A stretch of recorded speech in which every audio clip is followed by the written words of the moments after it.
ധനയോഗം, കാര്യലാഭം, ഉദ്ദിഷ്ട കാര്യലബ്ധി, സ്വാദിഷ്ട non veg ഭക്ഷണം എല്ലാം ലഭിക്കുന്നൊരു എന്നെ കാണിക്കണേ.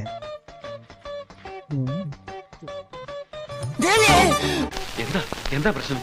അറിഞ്ഞില്ലേ? ഇല്ല.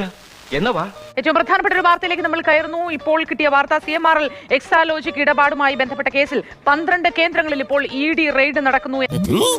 CMRL ഓഫീസും വീണ വിജയന്റെ വീട്ടിലുമടക്കം പരിശോധന നടക്കുകയാണ്.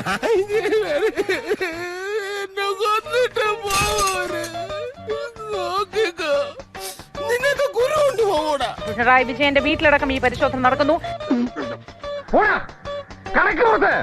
അത് മാത്രമല്ല, മുഹമ്മദ് റിയാസ്, മുഖ്യമന്ത്രിയുടെ മുൻ മുഖ്യമന്ത്രിയുടെ മരുമകൻ, CPM നേതാവ്, ബേപ്പൂർ MLA മുഹമ്മദ് റിയാസിന്റെ വീട്ടിലും ബേപ്പൂരിലെ വീട്ടിലും റെയ്ഡുണ്ട് എന്നാണ് മനസ്സിലാക്കേണ്ടത്.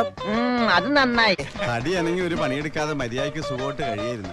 ഒറ്റയടിക്കലെ തെളിഞ്ഞു വന്ന ലൈഫിന്റെ ഫിലമെന്റ് അടിച്ചു പോയത്. ഇന്നലെയാണ് അതിനിർണായകമായ കേസിൽ കോടതിയുടെ വിധി വന്നത് എന്നതുകൂടി നമ്മൾ ചേർത്ത് വെക്കണം. ബഹുമാനപ്പെട്ട, എനിക്ക് പറയാനുള്ള ഒന്ന് മാത്രമാണ്, ഇവൻ കള്ളനാണ്, ഇവന്റെ തന്ത പെരുങ്കള്ളനാണ്. CMRL കേസിൽ ED അന്വേഷണം തുടരാം എന്നാണ് കോടതി വ്യക്തമാക്കിയത്.